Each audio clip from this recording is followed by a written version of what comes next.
Professor Anderson, muito obrigado aí por estar aqui ajudando aqui na nossa aula de legislação tributária. Eu queria começar perguntando para você a respeito do papel do Estado. Como é que você vê a questão do papel do Estado hoje na economia e como é que você buscou essa discussão na sua dissertação sobre federalismo fiscal? Bom dia, boa tarde, boa noite, né? Quem estiver assistindo esse vídeo. Professor Rodrigo, a ideia de falar do Estado, né, no caso da minha dissertação, ela não veio, digamos assim, numa ordem crescente. Ou seja, vou falar do Estado porque eu pretendo estudar, na sequência, estudar finanças públicas, estudar federalismo fiscal, etc. e tal. Ela veio numa ordem de trás para frente, né? Eu tinha a ideia de trabalhar sobre finanças municipais, no caso de Alagoas, e na discussão sobre as finanças municipais, eu fui fazendo todo o retrospecto, né, como eu falei, de trás para frente. De finanças, eu precisei entender um pouquinho sobre o federalismo fiscal, e estudando sobre o federalismo fiscal, eu também precisei entender um pouco sobre o federalismo e o papel do Estado no âmbito das finanças públicas. Então, esse foi, digamos assim, um start no meu trabalho de dissertação, para entender um pouco sobre o papel do Estado no âmbito das finanças públicas, mas dentro do contexto do meu trabalho, que era justamente no âmbito das ciências econômicas, né? A dissertação de mestrado em economia aplicada. Então, eu tive que recorrer aos textos, sair um pouco da minha seara da economia e recorrer um pouquinho aos textos jurídicos, né? Os textos mais teóricos sobre finanças públicas, né? Então, eu queria saber assim, você fez um estudo sobre as finanças públicas dos municípios alagoanos no século XXI, não foi isso? Foi, no iníciozinho do século XXI, de 2000 a 2010, né? Século XXI. Aí a minha dúvida é, por que você achou importante buscar a discussão do papel do Estado tão longe, tanto no tempo quanto no espaço, né? Você fala de Adam Smith, que é um economista escocês do século XVIII. Então, o que Adam Smith tem para dizer a respeito dos municípios alagoanos no século XXI? Então, dentro do contexto das finanças públicas, né, você tem que entender o fator motivador, né, o fator gerador das finanças, no âmbito arrecadatório, que seria um ente que arrecada, e no âmbito do gasto, que seria o próprio ente que gasta. Então, para entender isso, nós recorremos à teoria econômica, certo? E no âmbito da teoria econômica, as suas visões, né, as suas macrovisões sobre o papel das finanças. Então, para isso, eu precisei voltar aí alguns séculos atrás para entender o papel do Estado, certo? E a evolução dessa teoria das finanças públicas. Então, como o Smith entende o papel do Estado das finanças públicas, né? E aí você recorre àquela clássica doutrina, né? Do laissez-faire, né?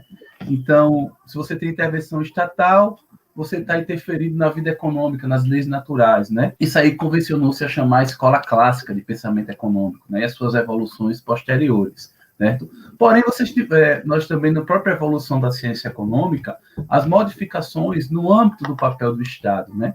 Principalmente no século XX, né? Com aquela ruptura do pensamento clássico, né? Do pensamento do livre mercado e das leis naturais, a partir da crise de 1929 e 30, quando nós temos o quê?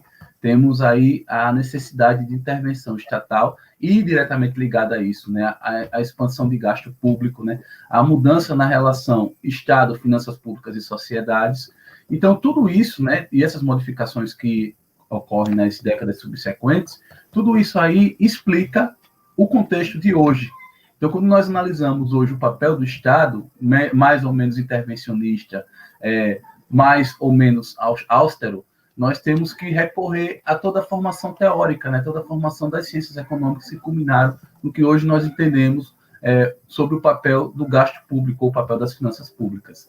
Então, para isso é necessário nós entendermos, né, nós analisarmos com cautela e com calma todo esse aspecto teórico que está por trás disso, né? E as devidas escolas de pensamento, né? Conforme está segmentado na dissertação lá no capítulo 2 da dissertação de mestrado. Acho interessante também a gente ressaltar assim, primeiro, vamos pegar um exemplo de uma política social que tem um impacto econômico muito grande, como a política de saúde, né?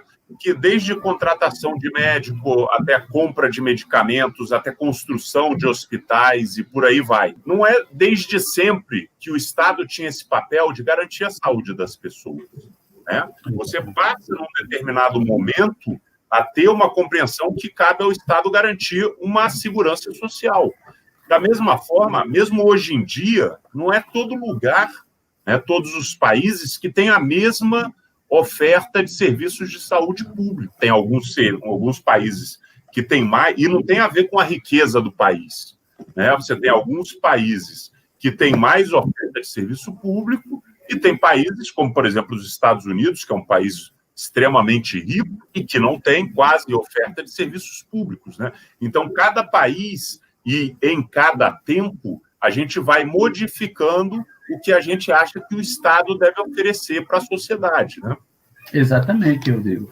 E até mesmo as mudanças, né, culturais, sociais, né, a mudança nas demandas de bens e serviços vão modificando, né, vai criando essa metamorfose no papel do Estado, certo? Então, você tem aquelas funções clássicas, né, do serviço público, alocativa e distributiva, né? Mas aí, a partir de um determinado momento, você também tem a inserção do papel estabilizador do Estado. Então, tudo isso modifica diretamente a oferta de serviços públicos, a promoção de políticas públicas, como você bem ressaltou também, e a visão da relação entre sociedade e ente governamental, né? Torna-se necessário, né, como eu falei anteriormente, justamente essa compreensão teórica do que está por trás disso, né? Qual é o pano de fundo que explica essas relações, né? E aquela brincadeira que a gente fez antes, né? A gente vai contando toda a história da evolução do pensamento do Estado ao longo do tempo e a gente percebe que entre os economistas você não tem um consenso. Algumas pessoas dizem que o Estado tem que ser mínimo, outros dizem que o Estado tem que ser máximo e por aí vai. Quem é que está correto? Quem está correto, né? É uma pergunta que se faz desde quando Keynes pensou em escrever a teoria geral lá da década de 1930, né? Ou quando o Adam Smith escreveu A Riqueza das Nações. Né? Na verdade, Rodrigo, na minha opinião, o que existe são interpretações, certo, com uma finalidade específica, né? Quando a gente analisa o papel clássico, né, o papel das leis naturais, né, e as suas modificações, né, o que nós chamamos de neoclássico, né? O que a gente observa é sempre aquela necessidade de você não enaltecer o mercado, mas de fortalecer as questões do mercado, por você fazer ferrenhas críticas, né, de certa forma, ao papel de intervenção governamental. E, ao mesmo tempo, quando a gente parte com uma linha mais convencional, chamada de heterodoxa, nós não temos o papel, por exemplo, do keynesianismo, o papel do estadismo. Keynes não era um estadista, né? Como bem ressaltou o meu professor de macroeconomia alguns anos atrás. Mas ele entendia, né, o papel do governo em períodos de crise, em períodos de distorções daquela ordem natural. O fortalecimento dessa própria teoria, né, keynesiana, né, e ela é muito necessária justamente quando a gente vai analisar questões locais ou questões fora do modelo ideal. Caso, por exemplo, de Alagoas, que são os municípios alagoanos, são municípios mais dependentes do governo federal e, consequentemente, tem mais a presença forte, né, do ente governamental atuando e interferindo, né, na dinâmica econômica, né, e até dinâmica também social. Então, consequentemente, essa visão keynesiana, essa visão do ente governamental não independente, né, mas fortemente ligado às questões de ordem econômica, né, traz consigo algo que, ao meu ver, seria a melhor explicação ou a melhor justificativa, digamos assim, sobre a análise e sobre o papel do Estado na economia, né? Nós estamos falando aí de 1930, as crises de 1970, né? O modelo keynesiano posto em xeque, estamos falando agora do século XXI, 2020, pandemia, né? China cresceu hoje, nessa notícia aí, 4,5% só no último trimestre, com forte via intervenção estatal, via gasto público, via governo, né, via ente governamental. Então, como muitos falam, né, não está morta essa teoria, muito pelo contrário, né, ela está aí viva em momentos atípicos que nós percebemos, né. Mas isso também não significa que o outro lado também está completamente errado, né. Obviamente que o governo, o ente governamental, ele não é um poço sem fundo de gasto público, né. Tudo que o Estado arrecada é via mercado, a grosso modo. Então, consequentemente, existe um limite, né? A austeridade, ela também não é algo negativo, é algo necessário, certo? Principalmente quando você tem interferências muito perversas, que geram consequente gasto desnecessário, que gera problemas macroeconômicos, né, como inflação, aumento do desemprego, etc. e tal. Então, eu diria que seria uma grande salada, né, pegando o que tem de melhor em ambos os lados, em ambas as correntes. Agora vamos mudar de assunto. Deixa eu falar aqui a respeito da questão do federalismo fiscal, né? Quer dizer, você falou, para eu entender os municípios alagoanos, eu preciso entender o federalismo fiscal. E aí você acabou de dizer agora porque os municípios de Alagoas têm muita relação, têm muita dependência com o governo do estado e com o governo federal. O que, basicamente, seria esse federalismo fiscal? Bem, o federalismo fiscal está ligado mais essa relação da teoria das finanças públicas, o impacto, né, das finanças, receita e despesa na vida da sociedade. Só que dentro desse contexto de finanças públicas, né, você tem a figura dos entes governamentais, certo? Então, geralmente, né, na República Federativa, você tem a União, o governo federal, o governo central, os governos entes subnacionais a nível organizado, né, como estados, e os entes subnacionais de menor impacto, ou seja, de impacto mais local, que seriam os municípios. Então, o federalismo fiscal, né, ele nasce a teoria, né, lá com o Eates, lá pós a década de 30, né, pós a própria consolidação do keynesianismo, justamente para entender essa relação de cooperação entre os entes governamentais, ou seja, entre União, estados e municípios. Então, ela se desenvolve justamente para tentar entender a que nível vai a cooperação ou a ausência de cooperação entre os entes. Então, esse avanço, né, ele vai ocorrendo durante as décadas subsequentes, justamente nas relações entre os entes governamentais, né, entre União, estados e municípios.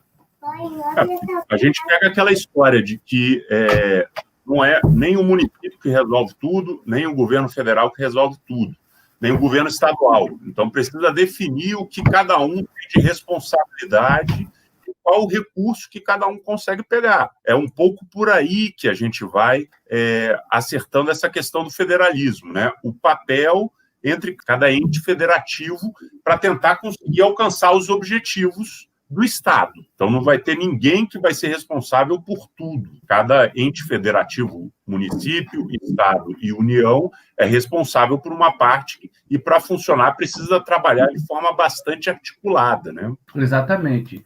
Sobretudo, Rodrigo, nos contextos entre a atuação do poder central, né, do poder governamental, né? Quando nós analisamos, né, o federalismo fiscal brasileiro, principalmente no período pós 15 de novembro, né, pós formação da nossa República Federativa, né, nós sempre tivemos aquela relação entre maior ou menor atuação do poder central.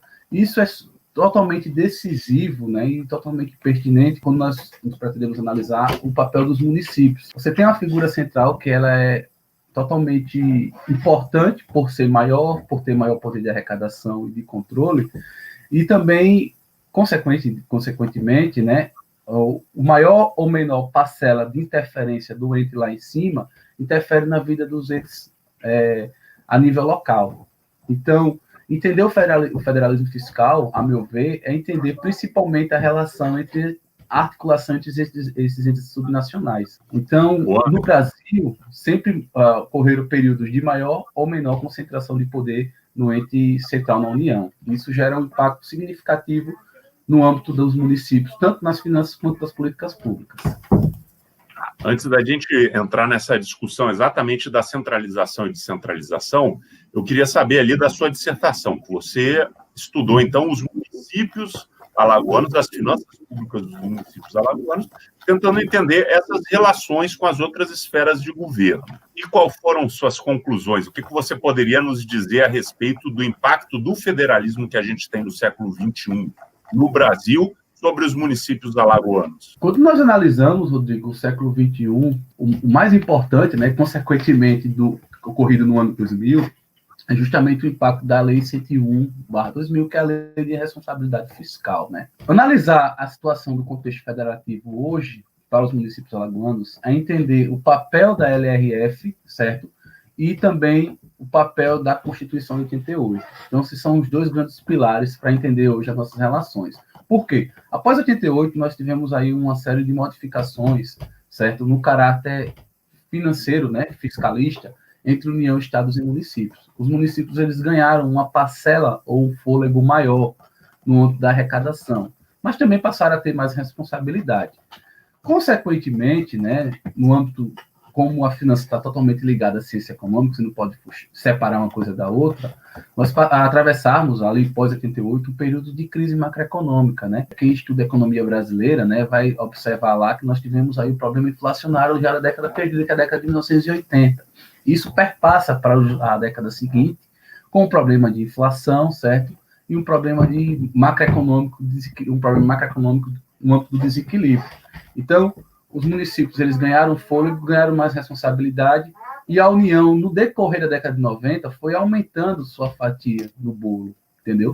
E pós-94, né, aquele período pós-94 de estabilização macroeconômica inflacionária pós-real, nós observamos que continuou esse estancamento para os municípios.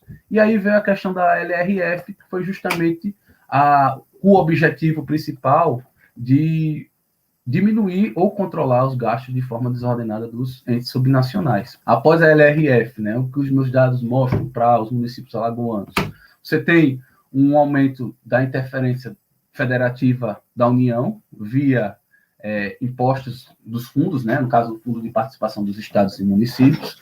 Você também tem uma parcela significativa de interferência da União das próprias políticas, né, no âmbito da política social, no âmbito da previdência social também.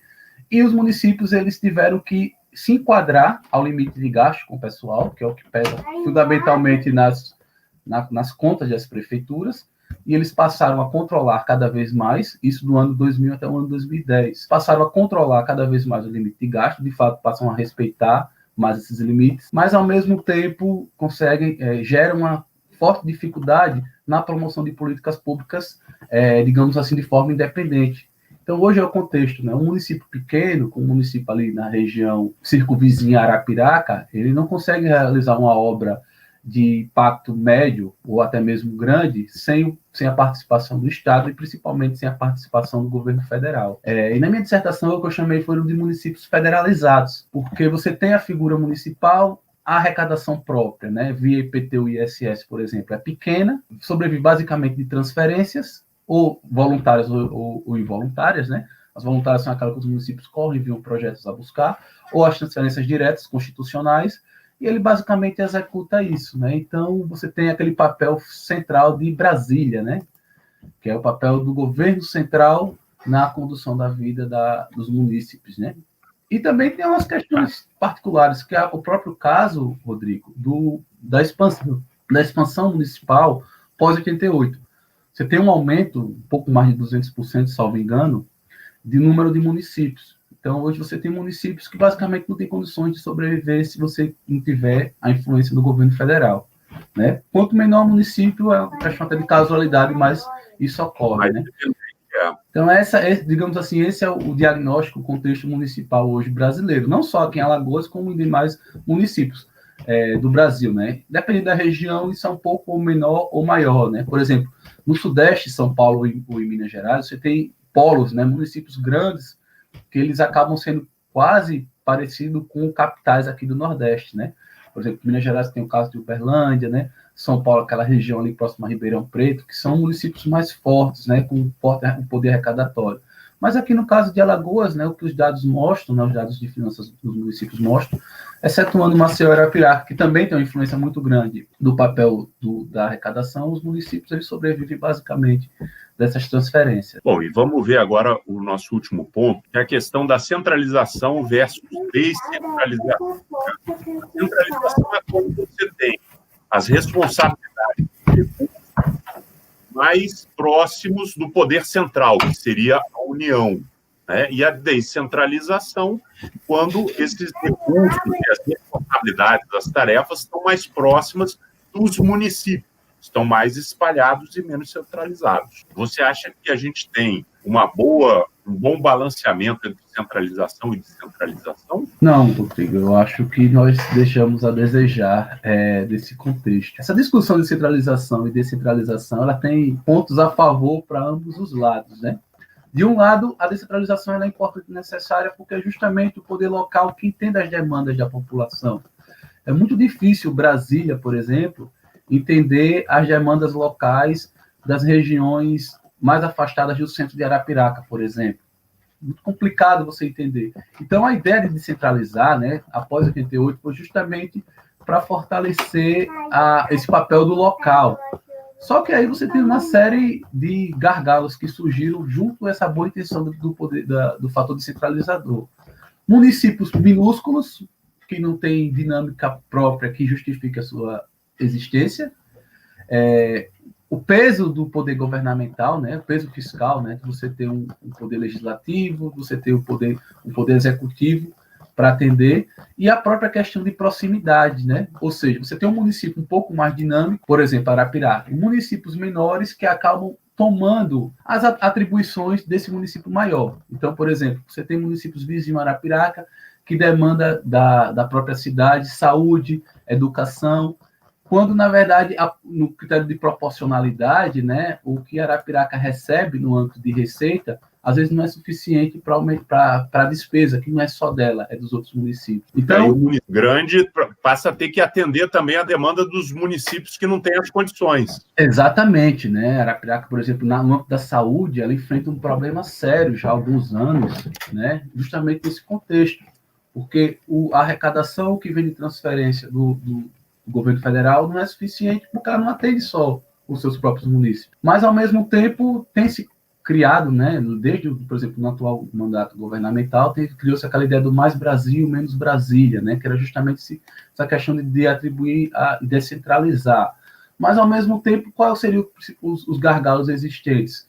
De um lado, você tem a dificuldade do município, digamos, andar com as próprias pernas, tanto do ponto de vista da legislação ou do âmbito jurídico, certo? Problemas de gasto público, problema de pessoal técnico qualificado. Quanto você tem também, dentro desse contexto, os gargalos de um modelo centralizado. Por quê? Quando você centraliza fortemente, né, você une todo mundo, muitas vezes acaba tendo desigualdades. Uma região ela acaba sendo mais beneficiada do que outras. Então, centralizar é bom e, ao mesmo tempo, não é. Pega um país da dimensão continental, que é o Brasil, 5.765 municípios, certo? Distâncias absurdas, por exemplo, da capital para o extremo maior. Não precisa nem ir para o sudeste, só ele aqui, Recife, Petrolina. São absurdos as distâncias. Então, um modelo mais centralizado tenderia a ter mais distorções, né? Não é à toa que, já no início da década de 1980, o Brasil ele tirou aquelas regiões norte e criou os estados, né? Por causa do Tocantins, por exemplo. Que tinha como esse sentido não só melhorar o povoamento, né? Mas, ao mesmo tempo, melhorar as políticas públicas. Então, qual é a minha visão sobre isso? A descentralização ela é importante nesse sentido de você atender o local. Ao mesmo tempo, a centralização poderia resolver gargalos de localização. No final das contas, né, e na análise dos dados, ele tende a ser eficiente justamente por esse critério local, respeitando, obviamente, essas questões, essas particularidades que a descentralização tem, né, no âmbito jurídico, no âmbito local e também na questão da arrecadação. Anderson, muito obrigado. Tá bom, eu que agradeço, Rodrigo, estamos à disposição aí para falar sobre isso nos próximos encontros, se possível e necessário.